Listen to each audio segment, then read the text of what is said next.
నమస్కారం అండి. ఎవరది? బయటికి వెళ్ళబోతున్న గోపాలం ఆగి అడిగాడు. మీతో కొంచెం మాట్లాడాలి అన్నాడా మనిషి.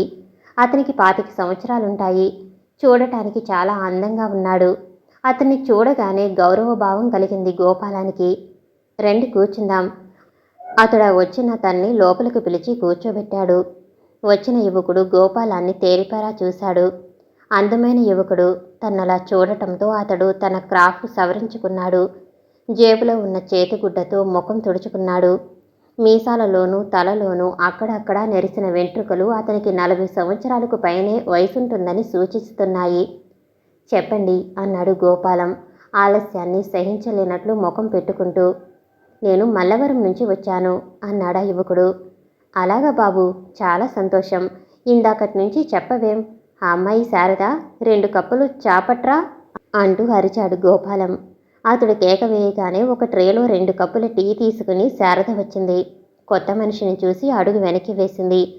పర్వాలేదు రా తల్లి, ఈయన మన ఊరివారే అన్నాడు గోపాలం. ఆమె ట్రే అక్కడ పెట్టి లోపలికి వెళ్ళింది. బాబు, మీ పేరు, మీ నాన్నగారి పేర్లు ఏమిటో అన్నాడు గోపాలం. మా నాన్నగారి పేరండి వీరభద్రం, నా పేరు అంజయ్య అన్నాడా యువకుడు. అలానా బాబు, నేను పుట్టిన తర్వాత మన ఊరే వెళ్ళలేదు. మా తాతలు యాదగిరి, సోమయ్య, భీమయ్య అక్కడి నుంచి వచ్చారు. అక్కడి వాళ్ళు వీళ్ళ పేర్లు కూడా మరిచిపోయి ఉంటారు అన్నాడు గోపాలం. అమ్మా, ఎంత మాట! ఆ ఊళ్ళో యాదగిరి ఓ దైవం. అతని పేరు తలుచుకుని వారుండరు. పిల్లలకు ఆయన పేరు పెడుతున్నారు అన్నాడు అంజయ్య. ఇక్కడికి వచ్చిన వారంతా అంతు లేకుండా పోయారు. మేము మాత్రం ఇక్కడే ఉండిపోయాం. ఆస్తి ఏదో ఉందిగా అన్నాడు గోపాలం. నేనొచ్చిన పని మీతో చెప్పనే లేదు. మన ఊర్లో ఉండి కూడా నాకు నా అన్నవాళ్ళు లేకుండా పోయారు. తల్లిదండ్రి పోవటంతో నన్ను ఈ ఊరిలో ఎవరూ ఆదరించలేదు. అంతా స్వార్థపరులైపోయారు. ఎక్కడ చూసినా స్వార్థం ఎక్కువైంది బాబు. ఈనాటి లోకం పోకడే అంతా అన్నాడు గోపాలం. మీరు కూడా అయిన వాళ్ళను వదులుకుని ఇంత దూరం వచ్చారంటే నాకు చాలా సంతోషమయ్యింది. అందుకే మీతో పాటు ఉండి ఓ మనిషిగా తయారవుదామని ఇంత దూరం వచ్చాను. అదీగాక మీరు నాకు చాలా దగ్గర బంధువులని కూడా తెలుసుకున్నాను. అందుకే మీ అండనే ఉందామని ధైర్యం చేసి వచ్చాను అన్నాడు అంజయ్య. తన ఊరివాడు, పైగా బంధువు, దిక్కులేనివాడు. అందుకే గోపాలం అతని తన ఇంట్లోనే ఉండమన్నాడు. అతనికి ఏదైనా పని కూడా చూసి పెడతానన్నాడు. అంజయ్యకు గోపాలం ఇంట్లో ఆశ్రయం దొరికింది. కాలం గడుస్తుంది. గోపాలం అంజయ్యను వ్యవసాయంలో పెట్టాడు. దాంట్లో అతడు పనికిరాడని త్వరలోనే తేలిపోయింది. ఇంక గత్యంతరం లేక అంజయ్యను అదే కంపెనీలలో ప్రయత్నం చేసి పనిలో ప్రవేశపెట్టాడు. ప్రతి యజమాని అతడు అసమర్థుడని తీసివేశారు. ఇంక గత్యంతరం లేక అంజయ్యను కొన్నాళ్ళు తన ఇంట్లోనే ఉంచుకోవటానికి నిర్ణయించుకున్నాడు. కనీసం ఇంటి పనుల్లోనన్నా శారదకు తోడుగా ఉంటాడని గోపాలం 2 ఆవుల్ని కొన్నాడు. అంజయ్య వాటి చాకిరీ చక్కగా చేస్తుండేవాడు. అది చూసి గోపాలానికి కొంత మనశ్శాంతి కలిగింది. ఆవులు పాలు పితకటం, వాటికి మేత వేయడం, మేపుకు రావటం అతడు తరచూ శారదతో చనువుగా ఉండటం జరుగుతుండేది. ఒకరోజు అంజయ్య పాలు తీసి శారద చేతికిచ్చాడు. ఆమె వాటిని పొయ్యి మీద పెట్టింది. గోపాలం పొలం పనులు చూడటానికి వెళ్ళాడు. పొయ్యి మీద ఉన్న పాలు కాగిపోతున్నాయి. పాలు మంటలో పడటంతో అది చుర్రుమంటూ ఆరిపోతూ ఉంది. పొంగిపోతున్న పాలను పొయ్యి మీద నుంచి దించటానికి శారద తాను చేస్తున్న పని ఆపి పరిగెత్తుకుంటూ వచ్చింది. పశువుల పని చూసుకుంటున్న అంజయ్యకు పొంగిపోయిన పాలవాసన రాగానే వంటగదిలోకి పరిగెత్తుకుంటూ వచ్చాడు. ఇద్దరూ ఒక్కసారిగా పాలు దించటానికి ప్రయత్నం చేశారు. అంజయ్య ఒట్టి చేతులతో పాలగిన్నెను పట్టుకున్నాడు. వేడిగిన్నె తగిలి చేతులు చుర్రుమన్నాయి. చేతితో గుడ్డతో శారద పాలు దించటానికి గిన్నె పట్టుకుంది. ఇద్దరి తలలు కొట్టుకున్నాయి. చేతులు కాలిన అంజయ్య, తలకు దెబ్బ తగిలిన శారద ఒక్కసారిగా అబ్బా అన్నారు. వెంటనే అంజయ్య నవ్వాడు. పాలగిన్నె పక్కన పెట్టి శారద అతన్ని కోపంగా చూసింది. అంజయ్య ఆమెను కొంటిగా చూసి నవ్వాడు. కళ్ళు కనబడటంలా? చూడు ఎంత దెబ్బ తగిలిందో! శారద కోపంగా అరుస్తూ తలలో కట్టిన బొప్పి చేతితో తడుముకుంది. పొరపాటైంది. పాలు పొంగుతున్నాయన్న తొందరే కాని అతడు చేతులు చూసుకుంటూ సమాధానం చెప్పాడు. అరే, చేతులు బాగా కాలినాయిలాగుందే, కొంచెం ఉప్పు నీళ్లు రాయి. నాదేముంది, చేతులు కాలినా శరీరం కాలినా బాధపడేవారెవరు? తలలో తగిలిన దెబ్బకు ఏదన్నా మందు రాయి, లేకపోతే మీ నాన్న నన్ను పొరపాటు నాదేగా. అమ్మా, అలాగని ఎవరనుకుంటారు? ఇద్దరం పొంగుతున్న పాలు కోసం ప్రయత్నం చేశాం. దెబ్బ తగిలింది. ఎలాగన్నా ఓచుకోవాలి అన్నాడు అంజయ్య. సరే కాని పని అయిందా? నీ పనైతే అన్నం తిని పశువులను తోలుకుపో అన్నది శారద. అతడు ఆమె మాటను వినకుండా పొంగుతున్న పాలు, పొంగుతున్న దుఃఖం, పొంగుతున్న యవ్వనం ఆగదంటారు. అది నిజమేనన్నమాట. ఏ ఏమిటి కవిత్వంలో పడ్డావు? పద పని చూసుకో అన్నది శారద. మర్చిపోయా, నిన్ను చూస్తే గుర్తుకొచ్చింది. పొంగుతున్న కోపం కూడా ఆగదు. అది ప్రమాదం. అంజయ్య మాటల ధోరణికి ఆమె అలాగే నిలబడింది. అతడు ఆమెను చూశాడు. పాల మీద మూత పెట్టలేదు అన్నాడు. ఆమె మాట్లాడకుండా అతన్ని అలాగే చూస్తూ నిలబడింది. అన్నం పెడతావు, పశువుల్ని తోలుకుపోతాను అన్నాడు. సరే కూర్చో అన్నదామె. అంజయ్య అన్నం తింటూ, నాకు పొంగిన పాలంటే ఇష్టం. ఎన్నాళ్ళుగానో అన్నంలో కలుపుకు తినాలని ఉంది. మా అమ్మ నాకు చిన్నతనంలో రోజు అదే పెట్టేది అన్నాడు. వెంటనే శారద వేడి పాల గిన్నె అతని దగ్గరకు తెచ్చి, ఇదేం భాగ్యమా బంగారమా, పట్టు కాసిన పోస్తా అంటూ అతని పళ్ళెంలో పాలు పోసింది. గిన్నె అంచు జారింది. అతని పళ్ళెం నిండా పాలు పడ్డాయి. అంజయ్య పాల గిన్నె పడకుండా పట్టుకున్నాడు. అమ్మో, ఎన్ని పాలు పోసావు? పొరపాటయింది, చేయి జారింది. శారదా, ఇందాక పాల పొంగు, ఇప్పుడు చెయ్యి జారటం. నీ మనసు బాగాలేదు కదూ? అతడు పాల అన్నం కలుపుకు తింటూ అన్నాడు. ఆమె మాట్లాడలేదు. వంటగదిలో పనులు చూసుకుంటుంది. నదులు పొంగినా, సముద్రం పొంగినా అంత ప్రమాదం లేదు. యవ్వనం పొంగితే వెంటనే అడ్డుకట్ట వెయ్యాలి, లేకపోతే చాలా ప్రమాదం. అయినా నాకెందుకు? అతడు భోజనం పూర్తి చేసి లేచాడు. అతడు తలకు గుడ్డ చుట్టుకుని మూలనున్న ముళ్ళుకర్ర తీసుకుని, రాధా వస్తా, పొంగిన పాలు పొయ్యి పాలు చేయకు అంటూ పశువుల మెడల్లో తాళ్లు విప్పటానికి వెళ్ళాడు. ఆమె అలాగే బొమ్మలా నిలబడిపోయింది. తన పేరు శారద, కానీ అంజయ్య తను రాధా అని పిలిచాడు. ఆమెకు వెంటనే రాధాకృష్ణ ఫోటో జ్ఞాపకం వచ్చి పూజగదిలోకి వెళ్ళింది. ముచ్చటగా ఉన్న రాధ ఆవుల మందను తోలుకుపోవటానికి సిద్ధంగా ఉన్న కృష్ణుడి ఒడిలో మైమరిచి ఉంది. ఆవులు వారిని మొరలెత్తి చూస్తున్నాయి. ఆమె కళ్ళ ఎదుట అంజయ్య మెదిలాడు. ఒక్క పరుగున పెరట్లోకెళ్ళింది. అంజయ్య ఆవులకి నీళ్లు పెడుతున్నాడు. అంజయ్య, వస్తున్నా అంటూ లోపలికి వెళ్ళాడు. ఆమె అతన్ని చూసి సిగ్గుతో తలవంచుకుంది. ఏమిటి అన్నాడు. ఆమె అతన్ని పూజగదిలోకి తీసుకువెళ్ళి రాధాకృష్ణుల ఫోటో చూపించి తలవంచుకుంది. మరుక్షణం అతని కౌగిట్లో ఆమె ఇమిడిపోయింది. ముద్దుల వర్షం కురిశాయి. పూజగది అన్నది శారద. నువ్వు రాధవు, నేను కృష్ణుణ్ణి, ఇది మన గది అన్నాడు అంజయ్య. ఆ కొద్ది నిమిషాలు వాళ్ళ యవ్వనం పాల పొంగులా ఉంది. బయట ఆవు అంబా అంటూ అరచింది. అతడు అదిరిపడి, వస్తా, పశువులు పోతున్నాయి, బయటకు పరిగెత్తాడు. దూదిలో నిప్పురవ్వ, మనసులో ప్రేమ కోరికే ఊరికినే ఉండవు, రగులుకుంటూనే ఉంటాయి. ఆనాడు శారద ఎంతో ఉత్సాహంగా ఉంది. మనసు సముద్రంలా పొంగుతుంది. పాల పొంగిన గిన్నె చూసి ఆమెకు నవ్వొచ్చింది. గోపాలం పొలం పనులు చూసుకుని వచ్చాడు. అతనికి భోజనం వడ్డించటంలోనూ, తతిమా ఇతర పనుల్లోనూ కూతురు మతిమరుపు స్పష్టంగా కనిపిస్తూ ఉంది. కానీ రోజూ కన్నా ఉత్సాహంగా ఉండబట్టి అతడేమీ అనుకోలేదు.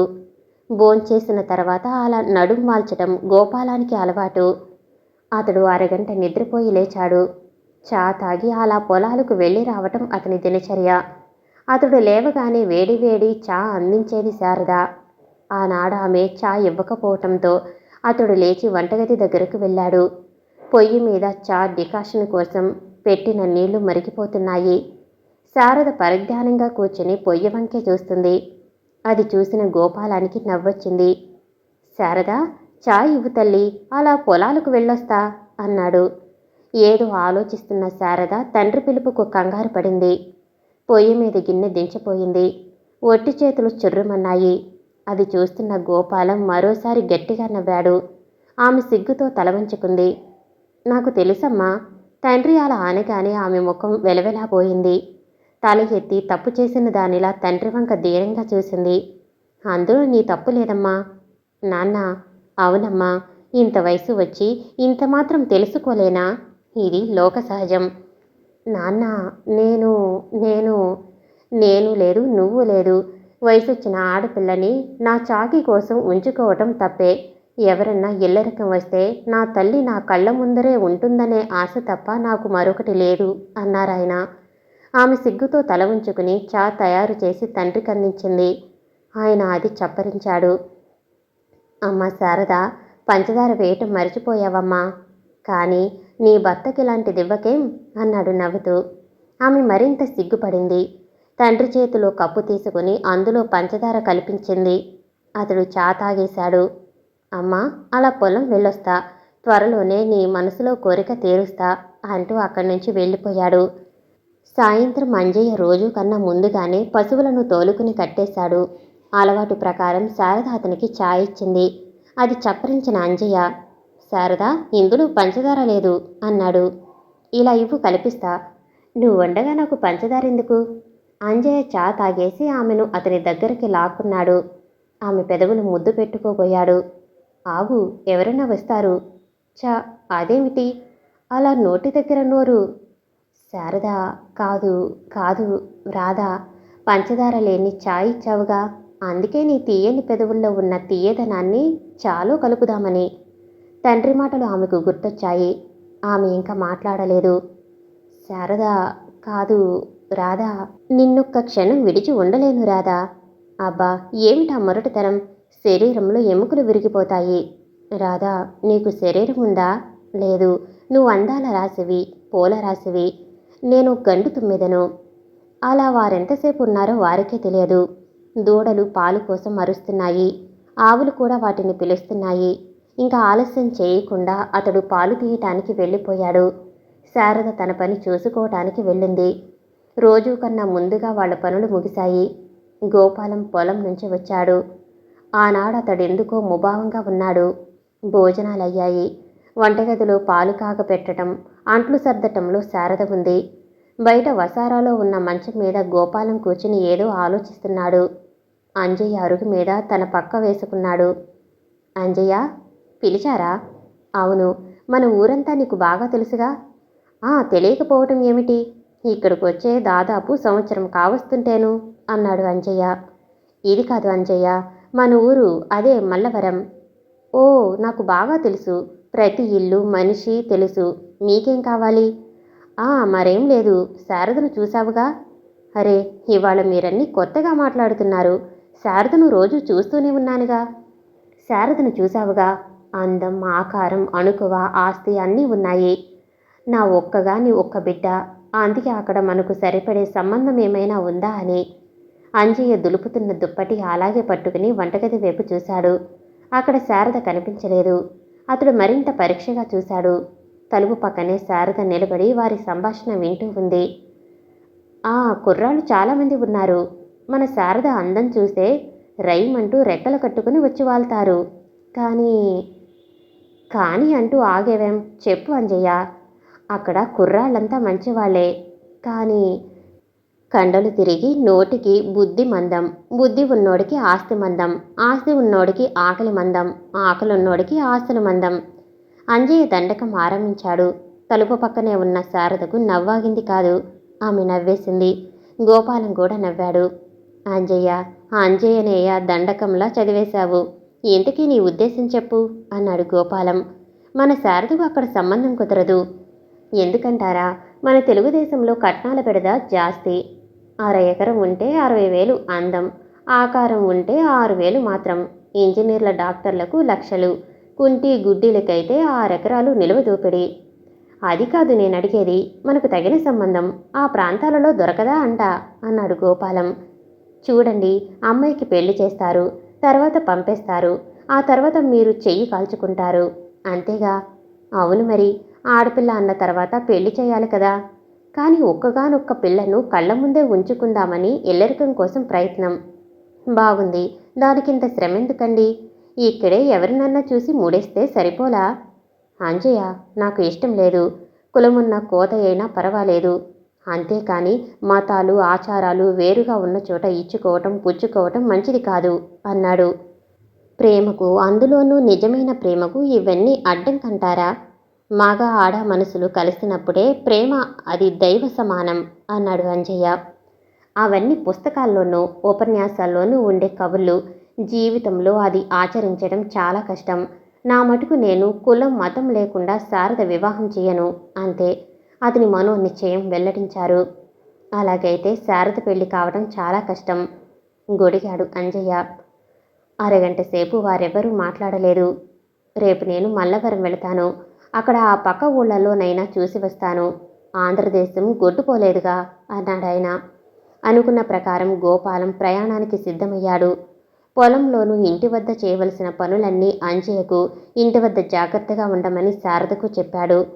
అతనెప్పుడు వెళతాడా అని కాపు వేసి కూర్చున్నాడు అంజయ్య. గోపాలం ఊరెళ్ళిపోయాడు. రాత్రనక పగలనక శారద అంజయ్యలు ప్రేమ కలాపాలు సాగించారు. వారి ప్రేమ ఇప్పుడు ముదురుపాకాన పడింది. అరుగు మీద పడుకునే అంజయ్య పడక శారద పరుపు మీదకి మారింది. సర్ది తినే అంజయ్యకు సన్నబియ్యపు వేడి అన్నం సరైన టైముకు దొరుకుతుంది. ఆనాడు ఆకాశమంత మబ్బులతో నిండి ఉంది. సన్నగా తుంపర రాల్తూ ఉంది.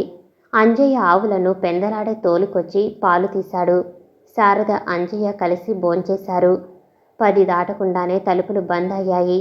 బయట వర్షం విపరీతంగా కురుస్తూ ఉంది. దానికి తోడు పిడుగులు, మెరుపులు, చల్లగాలి.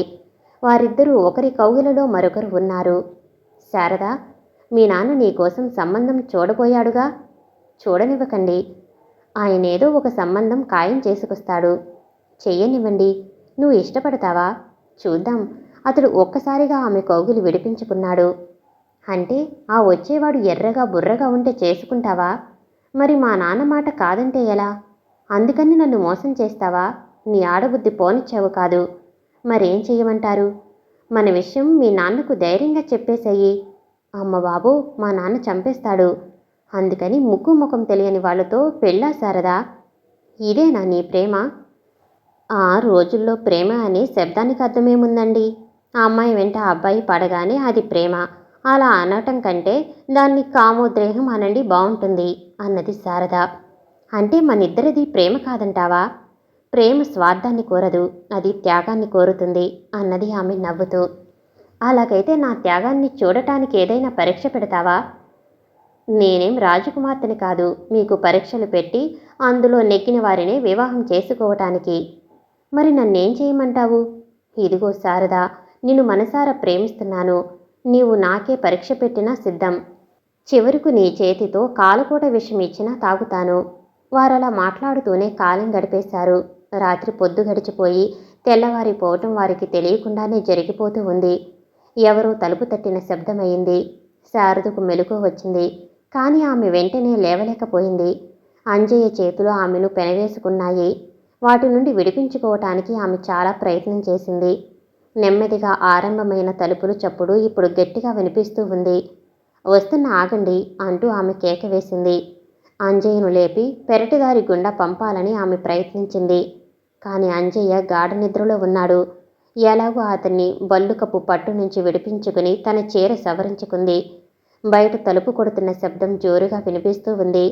తాను తలుపు తెరిస్తే లోపలికి ఎవరైనా వస్తే రహస్యం బయటపడిపోతుంది. అందుకే ఆమె ముందుగా అంజయ్యను లేపటానికి ప్రయత్నం చేసింది. ఇంకా లాభం లేకపోవటంతో కొద్దిగా నీళ్లు అతని ముఖాన చల్లింది. అతడు లేచాడు. అబ్బా, ఏమిటి శారదా, బంగారం లాంటి నిద్ర చెడగొట్టావు అన్నాడు అతడు. ఉష్, బయట ఎవరో పిలుస్తున్నారు. దొడ్డిదారిని వెళ్ళి పశువుల పాకలో కూర్చో. ఎవరూ అనుమానపడరు అన్నది. బయట తలుపు కొడుతున్న శబ్దం కొంత తగ్గింది. శారద అంజయ్య చెయ్యి పట్టుకుని పెరటి గుమ్మం దగ్గరకు వచ్చి అది తెరిచింది. ఎదురుగుండా గోపాలం కాలరుద్రుడిలా నిలబడి ఉన్నాడు. అతని చేతిలో పదునైన ఈటె ఉంది. అంజయ్యని చూడగానే అతడు సింహంలా అతని మీదకి లంఘించాడు. కానీ అతడు తప్పించుకుని ఇంట్లోకి పారిపోయాడు. నీచుడా, నమ్మి ఇక్కడుంచితే ఇంత పని చేస్తావా? చూడు నీ అంతం చూస్తా అంటూ గోపాలం ఈటెతో అతడి మీదకు దూకాడు. ప్రాణరక్షణ కోసం అతడు ఇల్లంతా పరిగెత్తాడు. కానీ గోపాలం అతన్ని విడవలేదు. అప్పటికే ఈటిపోటుకు అతడు గాయపడ్డాడు. అలా పరిగెత్తుతున్న అంజయ్య కాలు జారి కింద పడిపోయాడు. గోపాలం అవకాశం విడవకుండా, చావు నీచుడా, నీ పీడ విరగడైపోవాలి అంటూ అతని గుండెల్లోకి దూసుకుపోయేలా గుచ్చాడు. అంతే, అతడు చావుకేక పెట్టి మొద్దుబారిపోయాడు. నాన్న, ఎంత పని చేశావు? నా అంజయ్య లేనిదే నేను బ్రతకలేను. నన్ను కూడా చంపేయి, నీ కళ్ళు చల్లగుంటాయి ఆమె అరుస్తూ గోపాలం ముందుకు పరుగు తీసింది. కానీ అతడు నవ్వుతున్నాడు. నవ్వుతున్నావా? కన్న కూతురి జీవితంలో నిప్పులు పోసి నవ్వుతున్నావా? దుర్మార్గుడా, నీకు కూతురుగా పుట్టటమే మహాపాపం. అలాగంటూ ఆమె అతని చేతుల్లో ఉన్న ఈటె లాక్కుని దాన్ని తన గుండెల్లో గుచ్చుకుంది. అమ్మా, ఎంత పని చేశావమ్మా! నేను అంజయ్య కలిసి నువ్వు నిజంగా అతన్ని ప్రేమిస్తున్నావో లేదో అని పరీక్షించాను. అంజయ్యలే అన్నాడు గోపాలం. అంజయ్య లేచి కూర్చున్నాడు. అతని కళ్ళ వెంట నీరు దారగా కారిపోతూ ఉంది. మరొక పక్క గోపాలం కూడా కన్నీరు కారుస్తున్నాడు. ఎంత పని చేశావు శారదా! తమాషాగా ఆడిన ఈ నాటకాన్ని నువ్వు విషాదం చేశావు. ఉండు, నీతో పాటు వస్తున్నా అంటూ ఆమె గుండెల్లో దిగబడి ఈటను లాగి తాను దాన్ని బలంగా తన గుండెల్లో గుచ్చుకున్నాడు వంజయ్య. గోపాలం వారిద్దరిని చూచి పెద్దగా అరిచాడు. అమ్మ శారదా, బాబు అంజయ్య, నన్ను ఏకాకిని చేసి పోతున్నారా? నేను మీ వెంట వస్తా అంటూ గోపాలం ఈట తన చేతిలోకి తీసుకున్నాడు. దేవుణ్ణి ప్రార్థించుకుంటూ కళ్ళు మూసుకున్నాడు. చేతులెత్తి ఈటెను గొంతులో గుచ్చుకోబోయాడు. అంతే, అంజయ్య శారద అతని చేతిలో ఉన్న ఈట లాక్కున్నారు. వారి శరీరాల మీద గాయం గాని నెత్తురు మరకలు గాని లేవు. నాన్న, మేం బాగానే ఉన్నాం. నాన్న, ఇదంతా కల. లే నాన్న, పేడుకల వదిలిపోయింది అన్నది శారద. గోపాలం కళ్ళు తెరిచి చూశాడు. అబ్బా, ఎంత భయంకరమైన కల అంటూ శారద దగ్గరకు వెళ్ళి ఆమె తల నిమిరాడు. ఏయ్ శారద, ఏమిటా కేకలు? తెల్లారింది, లే. పాలేమన్నా అమ్ముతారా అంటూ పక్కింటి వాళ్ళొచ్చారు అంటూ లేపాడు అంజయ్య. ఆమె కళ్ళు నులుముకుంటూ లేచింది. ఏది కలో ఏది నిజమో తెలియక ఆమె కంగారు పడిపోయింది. గోపాలం అక్కడే లేకపోవటంతో అప్పటికి గాని అది కల అని ఆమె తెలుసుకుంది. ఏమండి అనగలిగింది. ఆ 10 రోజుల నుంచి నిద్ర లేకపోతే అలాంటి కలలే వస్తాయి. ఆ అమ్మాయి గారికి 3 ముళ్ళు పడి ముచ్చటగా 3 రాత్రులు జరిగితే కాని ఈ కంగారు వదలదు అంటూ ఆమెను దగ్గరకు లాగి గట్టిగా ముద్దు పెట్టుకున్నాడు అంజయ్య. గోపాలం తిరిగొచ్చాడు. మూసిన తలుపు కొట్టాడు. లోపల నుంచి సమాధానం లేదు. బయట అరుగు మీద అంజయ్య కనిపించలేదు. తెల్లవారింది. 4 కావస్తుంది. అతనికేదో అనుమానం వేసి తలుపు ఇంకా గట్టిగా బాదాడు. ఎవరది? వస్తున్నా అంటూ శారద వెళ్ళి వీధిగుమ్మం గడియ తీసింది. అతడామెను అనుమానంగా చూశాడు. అతని చూపులకు ఆమె కంగారు పడింది. కానీ అదేమీ బయటపడకుండా కప్పిపుచ్చటానికి ఆమె నవ్వుతూ, ఎప్పుడొచ్చారు నాన్న? ఇదే రావటం. అతడు తన చేతిలో ఉన్న పెట్టె పక్కన పెట్టి పెరటి గుమ్మం వైపు నడిచాడు. వెళ్ళి గడియ తీయబోయాడు. కానీ అది తీసి ఉండటంతో తలుపు తెరిచి పెరట్లోకి చూశాడు. అతని వెనకే వస్తున్న శారద, ఏంటి నాన్న చూస్తున్నారు అన్నది. పెరటి తలుపు తెరిచి ఉందే. అతని ప్రశ్నకు ఆమె ఈసారి ఏమాత్రం బెదరలేదు. రాత్రి వేశాను, మరి వేస్తే ఇప్పుడు తీసి ఉందేం? ఆమె ఓ క్షణం, ఒకవేళ మరిచిపోయానేమో నాన్న అన్నది. అంజయ్యేడి? తండ్రి ఈసారి అడిగిన ప్రశ్నకు ఎదురుగా నిలబడి సమాధానం చెప్పలేకపోయింది శారద. అందుకే ఏదో పని ఉన్న దానిలా లోపలికి వెళుతూ, రాత్రి బయటే పడుకున్నాడు, మరిప్పుడెక్కడికి పోయాడో? శారద మూలనున్న చీపురు తీసుకుని వాకిలి ఊడ్చటానికి వెళ్ళిపోయింది. లోపలికి వచ్చిన గోపాలం కూతురు పండుకున్న మంచం వైపు చూశాడు. వేసిన పక్కంతా చిన్నపిల్లవాడు పడి దొర్లినట్లుగా ఉంది. అక్కడతడు ఏదో చూసి అలాగే ఆగిపోయాడు. 2 చేతులతో తల నొక్కుకుంటూ. శారద అంటూ పెద్ద కేక పెట్టాడు. వస్తున్నా, ఇదిగో ఈ కాస్త ఊడ్చి వస్తానంటూ కొంత ఆలస్యం చేసింది. తండ్రి మరోసారి పిలవటంతో ఆమె తప్పనిసరిగా వెళ్ళవలసి వచ్చింది. కానీ ఆమె భయంగానే లోపలి అడుగుపెట్టింది. తండ్రి వంక చూసింది. అతని కళ్ళు చింతనిప్పుల్లా ఉన్నాయి. అదేమిటి? ఆయన మంచం వైపు చూపిస్తూ అడిగాడు. ఆమె అక్కడే ముందేముందోనని భయంగా చూసింది. వెంటనే ఆమె పెద్దగా నవ్వింది. నవ్వుతావేం చెప్పు అన్నాడాయన. ఆయనకు సమాధానం చెప్పకుండా ఆమె మంచం దగ్గరికి వెళ్ళి అక్కడున్న ఎర్రతుండు గుడ్డను పట్టుకులాగింది. దాంట్లో నుంచి మల్లెపూలు జలజల నేల మీద రాలాయి. మన మల్లెపందిర్లు విరగబూశాయి నాన్న. ఇక్కడెవరూ పూలు అంతగా వాడరు. నేనే ఉండబట్టలేక ఆ పూలు కోశాను. మరి ఆ టవల్ ఇక్కడెందుకుంది? అదా, పూలు చాలా ఉన్నాయి. పాపం అంజయ్య బయట ఆరేసుకున్నాడు ఆ టవలు. అందుబాటులో ఉన్న దాన్నందుకుని పూలు కోసి అందులో పోసా. అయ్యో, నా మతిమరుపు మండా. దండగుచ్చుదామని పక్క మీద పెట్టుకున్నా. అంతే నిద్రొచ్చింది. వస్తానన్నా. వాకిలూడ్చి వచ్చి నీ దగ్గర ఊరి విషయాలు తెలుసుకోవాలి అంటూ అక్కడి నుంచి వెళ్ళిపోయింది. గోపాలం అక్కడంతా మరోమారు వెతికి పెరట్లోకి వెళ్ళిపోయాడు. అతడు ఒళ్ళు తుడుచుకుంటూ లోపలికి వచ్చేసరికి శారద వేడి టీ కప్పు ఆయనకు అందిస్తూ, ఊరి విషయాలు చెప్పవేం నాన్న? అదీ కాక అక్కడి నుంచి వచ్చిన తర్వాత ఎందుకో కోపంగా ఉన్నావు. అవును మరి, జాతి లక్షణం మన ఆంధ్రులంతా కోపిష్ఠులని, కారం ఎక్కువ తింటారని ప్రతిదీ ఉండగానే ఉందిగా. ఆ, నువ్వు మరీను. అదేం కాదమ్మా, టీ చప్పరిస్తూ నవ్వుతూ సమాధానమిచ్చాడు గోపాలం. నాన్న, ఆంధ్రాలో మన ఊరు బాగుంటుందా? అక్కడ ఆచారాలు వ్యవహారాలు ఇక్కడలాగే ఉంటాయా లేకపోతే? ఆగు, చెబుతాగా. ఇంత తొందర దేనికి? 2 నెలల్లో అన్నీ నువ్వే స్వయంగా చూస్తావుగా. అదా, అంటే మళ్ళీ ప్రయాణం అన్నమాట. కరెక్టు. మరి ఎవరితోనో చెప్పు. అరే, అదేం నాన్న అలా అంటారు? మీరు నేను అంతే. కాదు, చెప్పు చూద్దాం. "ఉమ్, నాకు నువ్వు తప్ప ఇంకెవరున్నారు?" అంటూ ఆమె నాలుక కరుచుకుంది. కాదమ్మా అంటూ ఉన్న గోపాలం కళ్ళ నీళ్లలో నిండాయి. అతడు పై తుమాలుతో తుడుచుకుంటూ, నీ భర్తతో నువ్వింక అక్కడే ఉంటావమ్మా అన్నాడు. శారద తల వంచుకుంది. ఆమె ఆలోచనలు ఎక్కడో ఉన్నాయి. తనకు అంజయ్యకు జరిగిన ప్రేమ కలాపాలు ఆమె కళ్ళ ముందు మెదిలాయి. గోపాలం ఆమె దగ్గరకు వెళ్ళి తల నిమురుతూ, ఈనాడు మీ అమ్మ ఉంటే ఎంత సంతోషించేదో. కుర్రవాడు చాలా బుద్ధిమంతుడు, బాగా ఆస్తిపాస్తులున్నవాడు, దానికి తోడు ఎంఏ చదువుతున్నాడు అన్నాడు. పెళ్ళి ఖాయమైందా? ఎవరో ప్రశ్న వేశారు. అది ఎవరా అని గోపాలం అటు తిరిగి చూశాడు. అక్కడే నవ్వుతూ నిలబడ్డ అంజయ్యను చూస్తూ, ఉదయాన్నించి చూస్తున్నా, ఎక్కడికెళ్ళావు? నేనా, మన పొలంలో రాత్రి ఆవులు పడి వేసినాయంట. ఆ కబురందగానే తెల్లవారు కట్టా లేచి వెళ్ళాను. అది సరే, సంబంధం విషయం ఖాయమేనా అంట. దాదాపు ఖాయమేననుకో. మిగిలిందల్లా ఆ అబ్బాయి ఆ అమ్మాయి ఆమెను ఆ అబ్బాయి చూడటమే తరువాయి అన్నాడు గోపాలం. తర్వాత ఎవరు పనుల్లోకి వాళ్ళు వెళ్ళిపోయారు. మగ పెళ్లివారు పెళ్లి చూపులకొస్తున్నారని ఎంతో ఆర్భాటంగా ఏర్పాట్లు చేశాడు గోపాలం. ఆ రోజుకు దండి గ్రామంలో కొందరు పెద్ద మనుషులను కూడా పిలుచుకొచ్చాడు గోపాలం.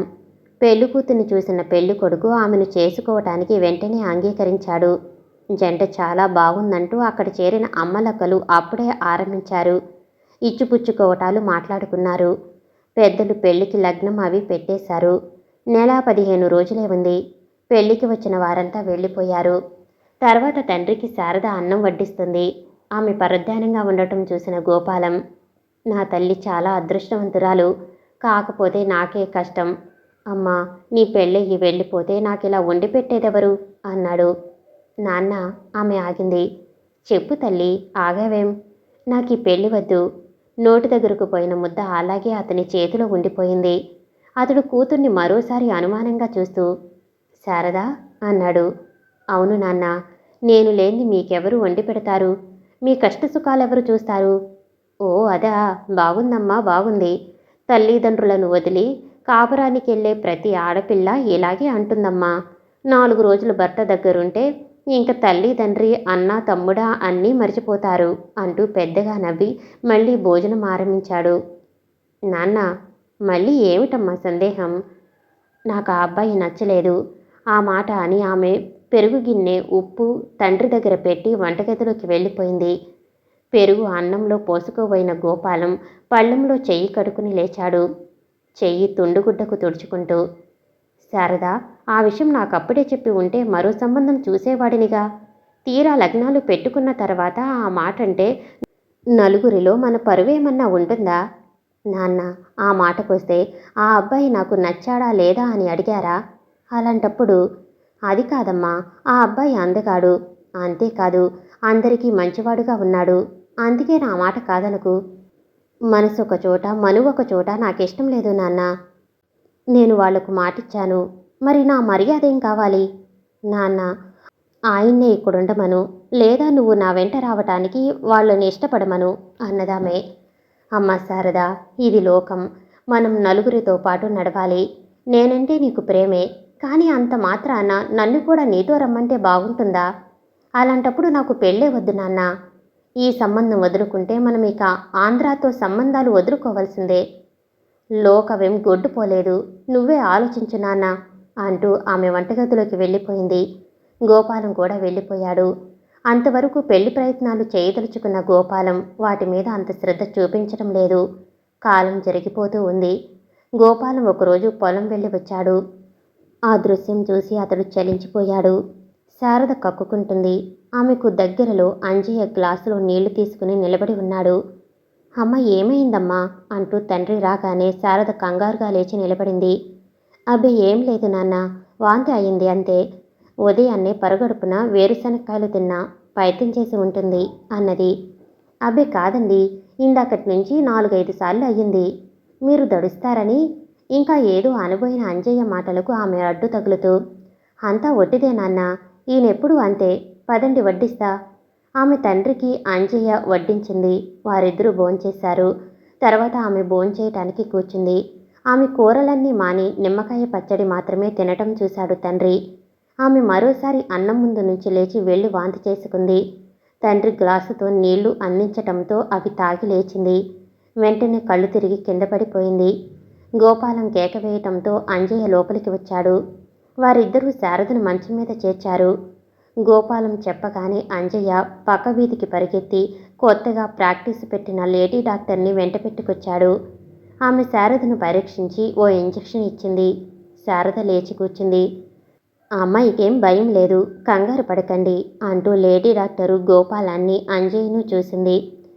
ఈ అమ్మాయికి మీరేమవుతారు? ఆమె గోపాలాన్ని అడిగింది. ఈమె నా కూతురమ్మా, ఒక్కగానొక్క కూతురు అన్నాడు విచారంగా గోపాలం. మరి ఈయనో?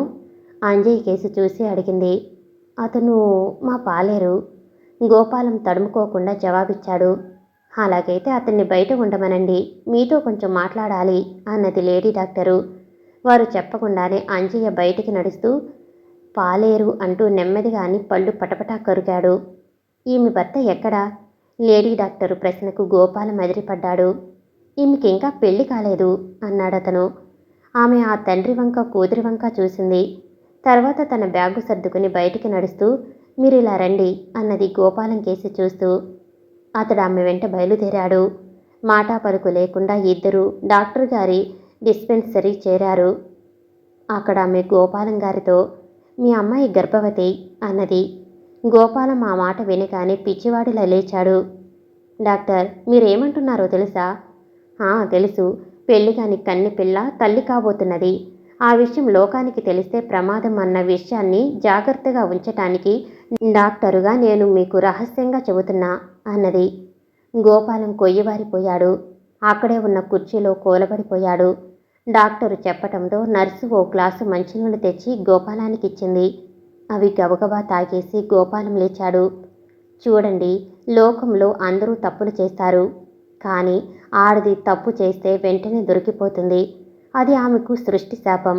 అది సరే, మీరు మీ అమ్మాయిని జాగ్రత్తగా చూసుకోండి. కావాలంటే మరో కంటికి తెలియకుండా ఆమె గర్భం పోగొడదాం. డాక్టర్ ఇంకా ఏదో చెబుతుండగానే గోపాలం అక్కడి నుంచి పరిగెత్తాడు. పశువుల పాకలో ఉన్న గొడ్డలి అందుకుని పరశురాముడిలా ఇంట్లో ప్రవేశించాడు. మొదట అతనికి శారద ఏడుపు వినవచ్చింది. తర్వాత నెమ్మదిగా మాటలు వినిపించాయి. ఇప్పుడు నా గతేం కాను? ఏ నుయ్యో గుయ్యో చూసుకోవాలి అంటున్నది శారద. అబ్బా, అలా భయపడతావేం? మీ నాన్న నా మాట వింటే అన్నీ సక్రమంగా నెరవేర్తాయి. లేదంటావా? నేను అన్నిటికీ తెగించి ఉన్నా అంటున్నాడు అంజయ్య. గోపాలం గదిలోకి తొంగి చూశాడు. శారద, అంజయ్య ఒకరి కౌగిలిలో మరొకరున్నారు. అతనికి ఒళ్ళు తెలియని ఆవేశం వచ్చింది. ఓ, ఇదా విషయం? నేననుకున్నంతా జరిగింది. ఈ దెబ్బతో నా పీడ విరగడైపోతుంది. మచ్చలేని నా వంశానికి మచ్చ రానియను. యాదగిరి పుట్టిన వంశం మాది, కాచుకోండి అంటూ వీరావేశంతో అతడు గొడ్డలెత్తి బలంగా వారి మీద కొట్టాడు. ఎదురు చూస్తున్న ఆ దెబ్బను అంజయ్య తప్పుకుంటూ శారదను కూడా పక్కకు లాగాడు. అంతే, గొడ్డలి కింద తగిలింది. గచ్చు నేల పగిలింది. మరుక్షణం అంజయ్య గోపాలాన్ని బలంగా తన్నాడు. అతడు బంతిలా ఎగిరి పక్కనే ఉన్న గోడకు తగిలి కింద పడిపోయాడు. అతని చేతిలో గొడ్డలి దూరంగా పడిపోయింది. అలా పడిపోయిన గోపాలం గుండెల మీద తన బలమైన కాలు పెట్టాడు అతడు. ఏమండి, మా నాన్నండి. గోపాలాన్ని లేపటానికి వెళ్లిన శారదను దూరంగా నెట్టాడు అంజయ్య. దుర్మార్గుడా, తిన్నంటి వాసాలే లెక్క వేస్తున్నావా? అరుస్తున్నాడు గోపాలం. గోపాలం, నోరు మూసుకుని విను. అరవవలసింది నేను. తిన్నింటి వాసాలు లెక్క పెట్టింది నేను కాదు, నువ్వు అన్నాడు. ఛీ, నోర్మి. గతిలేని నిన్ను ఇంట్లోకి చేరిస్తే చివరకు నా కూతురిని మోసం చేస్తావా? చూడు నిన్నేం చేస్తానో. గోపాలం లేవబోయాడు. కానీ అంజయ్య తన కాలును మరింత గట్టిగా నొక్కటంతో ముసలితనంలో అడుగు పెడుతున్న అతడు లేవలేకపోయాడు. ఓరి గోపాలం విను, శారద పిచ్చి కళలు చేయక విను. నేను తలుచుకుంటే ఈ నిమిషంలో మీ ఇద్దరిని ముక్కలుగా నరికి పారేయగలను. కానీ నాలో ఇంకా మానవత్వం మిగిలింది. అది కూడా పోగొట్టడానికి ప్రయత్నం చేయకండి అన్నాడతను. ముందు మా నాన్న మీద కాలు తీసి తర్వాత విషయం చెప్పు బ్రతిమాలింది శారద. అలాగే, బుద్ధిగా వినండి. నేను పిండారి నాయకుడు చింటూ వంశంలో వాడిని. నా పూర్వీకుల ఆస్తి ఇంతవరకు అనుభవించారు. ఇంక నాది నాకిచ్చి మీ దారిని మీరు పొండి అన్నాడతను. ఆ మాట వింటూనే గోపాలం ఆశ్చర్యపోయాడు. ఏమిటి, చింటూ వంశంలోని వాడివా? అలాగైతే మా నాన్న దగ్గరకు అనేక సార్లు వచ్చి ఆస్తి అడిగిన వాళ్ళు మీ వాళ్ళ అన్నాడు. అవును, నా వాళ్లే. కానీ నువ్వు నీ వాళ్ళు మాకు మాటలతో ఆస్తి ఇవ్వనన్నారు. అందుకే. ఎందుకివ్వాలి? చింటూ మాకు హృదయపూర్వకంగా ఇచ్చాడు. నీ బెదిరింపు మాటలకు లొంగి ఇవ్వను, తెలిసిందా? నేను యాదగిరి వంశం వాడినే అన్నాడు గోపాలం. గోపాలం, నిన్ను నిలువునా చంపినా పాపం లేదు అంటూ అతడు గోపాలం గొంతు గట్టిగా పట్టుకుని పిసకనారంభించాడు. అంతవరకు వాళ్ళను చూస్తున్న శారద దూరంగా పడి ఉన్న గొడ్డలి తీసుకుని నెమ్మదిగా అంజయ్య వెనకనే వచ్చి తల మీద కొట్టబోయింది. కానీ అతడు మెరుపులా వెనక్కి తిరిగి ఆమె చేతిలో గొడ్డలి లాగి దూరంగా పారేశాడు. శారద, పిల్లు ముందు ఎలుక చెలకాటం. నాతో తగాదా అంత మంచిది కాదు. మనిషిని చంపటం నాకు చెట్టు పువ్వుని తెంపినంత తేలిక అంటూ వికటంగా నవ్వాడు. ఇప్పుడు నన్నేం చేయమంటావు అన్నాడు గోపాలం. గోపాలం, నేను మోసాన్ని మోసంతోటే జయించదలిచాను. అందుకే తెలుగు నేర్చుకున్నా.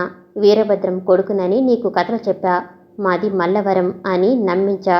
చివరకు శారదను నాదాన్నిగా చేసుకున్నా. అయితే ఓరి ముసలిపీనుగా విను. ఆమె ఇప్పుడు ఒట్టి మనిషి కాదు, గర్భవతి. ఈ విషయం నాకు తెలుసు. మర్యాదగా నాకు శారదకు పెళ్లి చెయ్యి. నీ తర్వాత ఆస్తి అంతా ఎలాగూ నాదేగా అన్నాడు. అంతేకాదు, అతడు విజయ గర్వంతో నవ్వుతూ అతని గుండెల మీద కాలు తీశాడు. గోపాలం లేచాడు. అతడిప్పుడు దాదాపు పిచ్చివాడిలాగున్నాడు. నా బొందెలో ప్రాణముండగా ఇలా జరగనివ్వను. అంతే.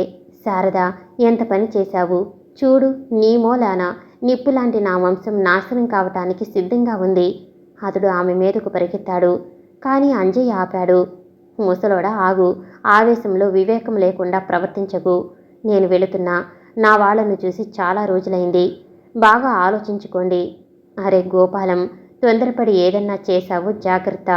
విషయమంతా ఈ ఊళ్ళో వాళ్ళందరికీ చెబుతా. అంతేకాదు, నీ కూతురు గర్భవతి అని కూడా చెబుతా. జాగ్రత్త, వస్తా అంటూ అతడు వెళ్ళిపోయాడు. చాలాసేపటి వరకు ఆ తండ్రి కూతుళ్ళు బొమ్మలా నిలబడిపోయారు. నాన్న అంటూ వచ్చి శారద తండ్రి కాళ్ళ మీద పడింది. క్షమించు నాన్న, ఇంత ద్రోహం జరుగుతుందని అనుకోలేదు. ఈ వంశ గౌరవాన్ని కాపాడటానికి నేను బలైపోతాను. ఇంతకన్నా మార్గం లేదు నాన్న. ఆమె చిన్నపిల్లలా ఏడుస్తూ ఉంది. అతనికి ఆమెను ఆదరించాలా వెళ్ళగొట్టాలా అన్న సమస్య పట్టుకుంది. తాను తొందరపడి ఏం చేసినా అంజయ్య రహస్యం బయటపెడతాడు. అందుకే అతడు రాజీగా వ్యవహారం పరిష్కరించుదామన్న ధోరణిలో పడ్డాడు. అమ్మ శారద అన్నాడు. ఆమె శోకదేవతలా ఉంది. తలెత్తి మాత్రం తండ్రిని చూసింది. జరిగిపోయిన దానికి విచారించి లాభం లేదమ్మా. జరగవలసిందేదో చూడాలి అన్నాడు అతడు. నాన్న, ఇంకా జరగవలసిందేముంది? ఇన్ని బాధలు నా నుంచే. అందుకే నన్ను నేను అంతం చేసుకుంటే. అవే మాటలు తల్లి. నువ్వు లేని ఈ లోకం నాకెందుకు? ఈ బాధ భరించలేక మనం ఏదైనా ఆత్మహత్య లాంటిది చేసుకున్నా ఆ దుర్మార్గుడు మనల్ని వదలడు. విషయం బయటపెట్టి మన వంశగౌరవం పాడు చేస్తాడు. అందుకని ఏం చేద్దాం నాన్న? అతనికి కావాల్సింది డబ్బు, ఆస్తి. అది ఇచ్చేస్తే పీడ విరగడైపోతుంది. తర్వాతనే గర్భవిచ్చెత్తు. ఆ పైన ఎలాగో నీ పెళ్ళి. అంతవరకు రావద్దని వాళ్ళకు ఉత్తరం రాస్తానమ్మా అన్నాడాయన. శారద తండ్రి మాటలు వింటూ ఏదో ఆలోచిస్తూ కూర్చుంది. నాన్న, తెలుసో తెలియక తప్పు చేశాను. ఇంకా ఈ పాపం దాచి నాకు కాబోయే భర్త కళ్ళు కప్పలేను అన్నదామే. గోపాలం తనకు ఆ సంబంధం ఇష్టం లేదంటూ ఉత్తరం వ్రాశాడు. ఆ సమస్య తేలిగ్గానే పరిష్కారమైంది. గర్భవిచ్ఛిత్తు చేసుకోమని ఆమెను అనేకసార్లు అడిగాడు తండ్రి. కానీ ఆమె ఇష్టపడలేదు. నాన్న, తప్పు చేసింది నేను. అందుకని నాలో పెరుగుతున్న అంకురాన్ని తుంచివేయనా? అలా జరగటానికి నా మనసు అంగీకరించటం లేదు అంటూ ఆమె చెబుతూ ఉండేది. కాలం గడుస్తూ ఉంది. అంజయ్య జాడ తెలియనే లేదు. మరి కొన్నాళ్ళు జరిగింది. అంజయ్య రానే వచ్చాడు. తనకు అర్జెంటుగా డబ్బు కావాలన్నాడు. అలా ఇవ్వని పక్షంలో రహస్యం బయట పెడతానన్నాడు. శారద అతన్ని బ్రతిమాలింది. ఆస్తి అంతా తీసుకుని తన్ను వివాహమాడమంది. పెళ్ళా? హహహ, పిచ్చి శారద, నాకు పెళ్ళయింది. ఒకసారి కాదు, 2 సార్లు. నాకు 6 మంది పిల్లలు ఉన్నారు. మరి నువ్వు కూడా నాకెందుకు? పూచిన గులాబీ పువ్వును వాసన చూశాను. దాని రెక్కలూడిపోయాయి. ఇంక దాంతో నాకేం పని అన్నాడతను. ఏవండి, నేను గర్భవతిని. నన్ను కాకపోయినా నా కడుపులో పెరుగుతున్న మీ రూపం మీదైనా జాలి చూపించరా? జాలి? హహహ, జాలి? ఎవడికి జాలి? ఇదిగో చెబుతున్నా, నీలాగా నాకు ఎందరో ప్రతిదానికి పుట్టిన పిల్లల్ని చూస్తూ కూర్చోవటమేనా నా పని? తుమ్మిద ఎన్నో పూల మీద వాళ్తుంది, కానీ అది ఏ పువ్వు దగ్గర శాశ్వతంగా ఉండదు. నేను అంతే. అతడు తూలుతున్నాడు. అతని కళ్ళు మూతపడిపోతున్నాయి. అయినా తమాయించుకుని, డబ్బిస్తారా లేకపోతే మీ పరువు బజారు పాలు చెయ్యనా అంటూ బెదిరిస్తున్నాడు. ఇంకా అతని బాధపడలేక ఆ తండ్రి కూతుళ్ళు ఒక నిర్ణయానికొచ్చారు. ఇదిగో అంజయ్య, మా మాట వింటే నువ్వు అడిగినంత ఇస్తాం. నువ్వు మాకు శాశ్వతంగా కనిపించనంటే ఈ ఆస్తి అంతా అమ్మి ఇస్తాం, సరేనా? అది మాట. మావగారికి మంచి బుద్ధొచ్చింది. చెప్పండి వింటా అన్నాడు మూతపడుతున్న కళ్ళతో అంజయ్య. ఏం లేదు, ఈ ఊళ్ళో అందరి ఎదుట నీకు శారదకు వివాహం జరిపించుతాం. తర్వాత నువ్వో వారం రోజులుండి వెళ్ళిపో. వెళ్ళేటప్పుడు డబ్బు తీసుకెళ్ళు అన్నాడు గోపాలం. ఇదంతా నిజమా నాటకమా అనుమానంగా అడిగాడు అంజయ్య. నిజం బాబు, ఇందులో అబద్ధమేమీ లేదు. కావలిస్తే నీ కళ్ళ ముందే అన్నీ చేస్తా అన్నాడు గోపాలం. ఆ 2వ రోజే ఆస్తి అంతా అమ్మకానికి పెట్టాడు గోపాలం. అడిగిన వాళ్ళకది కూతురు పెళ్ళికని చెప్పాడు. ఆస్తి అమ్ముడైపోయింది. వారం తిరగక ముందే పెళ్లి జరిగిపోయింది. అత్తవారింటికంటూ శారదను పంపుతూ గోపాలం కూడా వెళ్ళాడు. 1 రోజులు గడిచింది. కూతుర్ని వెంట పెట్టుకుని వచ్చాడు అతడు. అప్పటికే శారద ఆరోగ్యం దెబ్బతిన్నది. లేడీ డాక్టర్ దగ్గరకు తీసుకెళ్లి ఆమెకు మందులిప్పిస్తున్నాడు. కానీ ఆమె ఆరోగ్యం కుదుటపడలేదు. అల్లుడు ఎందుకు రావటం లేదంటూ అడిగిన వారికి అతడు సమాధానం చెప్పవలసి వచ్చింది. అల్లుడు తాగుబోతని, జోదగాడని కొన్నాళ్ళు చెప్పాడు. మరి కొన్నాళ్ళు కూతురికి అల్లుడికి తగాదాలొచ్చాయని చెప్పాడు. చివరిసారిగా కూతురి ఆరోగ్యం బాగోలేదని ఆమెకు విడాకులివ్వటానికే ప్రయత్నం చేస్తున్నామని చెప్పాడు. ఈలోగా శారద ప్రసవించింది. పెళ్ళయి 9 మాసాలు నిండకుండానే ఆమె ప్రసవించటం గ్రామస్తులకు అనుమానాలకు కారణమయ్యింది. గత్యంతరం లేక లేడీ డాక్టర్ కాళ్ళు పట్టుకున్నాడు గోపాలం. ఆమె 7వ నెలలోనే ప్రసవించిందని డాక్టరు చెప్పటంతో గోపాలం సంసారం మీద సాగబోయిన తుఫాను కొంతవరకు ఆగింది. ఆడపిల్లను కన్న శారదకు ఆరోగ్యం మరీ దెబ్బతిన్నది. నాన్న అంటూ పిలిచింది గోపాలాన్ని. ఏమిటమ్మా, చూశావా ఈ పాపాన్ని అన్నది. పాపమా? ఏదమ్మా? ఇదే నాన్న, ఆడదానిగా పుట్టటమే పాపం. నేను పుట్టి నీకెంత అపకారం చేశానో చూడు. ఇది కూడా నాలాగా అయితే? అవే మాటలమ్మా. అలా ఎన్నటికీ కాదు, కానివ్వను. పాపకు విద్యాబుద్ధులు చెప్పిస్తా, దాంతో వాళ్లే దారికొస్తారు అన్నాడాయన. నిజంగా దాన్ని జాగ్రత్తగా చూస్తావా నాన్న? అదేమిటమ్మా, మనం చూద్దాం. నాకు మాటివ్వు నాన్న. అతడు కూతురి చేతిలో చెయ్యి వేశాడు. మరుక్షణంలో శారద పిచ్చి పిచ్చిగా మాటలారంభించింది. అతడు కంగారుగా వెళ్ళి డాక్టర్ని పిలుచుకొచ్చాడు. ఆమె పరీక్షించి శారదకు మెంటల్ షాక్ వచ్చిందని చెప్పింది. ఆమె పిచ్చి నయం చేయటానికి అనేక చోట్ల తిరిగాడు. లాభం లేకపోయింది. బొంబాయిలో ఉన్న పిచ్చాస్పటల్లో చివరకు ఆమెను ప్రవేశపెట్టాడు. చేతిలో చిల్లిగవ్వలేదు. అందుకే మళ్ళీ దండి చేరి కన్నయ్యలాల్ గారి కౌతంలో పనిచేయటానికి కుదిరాడు. ఆమెకు పిచ్చి కుదరలేదు. ఆమె మెంటల్ హాస్పిటల్ నుంచి తప్పించుకుని పారిపోయిందని మాత్రం గోపాలానికి తెలిసింది. కూతురికిచ్చిన మాట ప్రకారం పాపని పెంచి పెద్దదాన్ని చేశాడు. ఏమిటి తాతయ్య ఆలోచిస్తున్నావు అంటూ హేమ అందించిన వేడి టీ కప్పు అందుకున్న అతడు ఆమెను చూస్తూ టీ చప్పరించసాగాడు.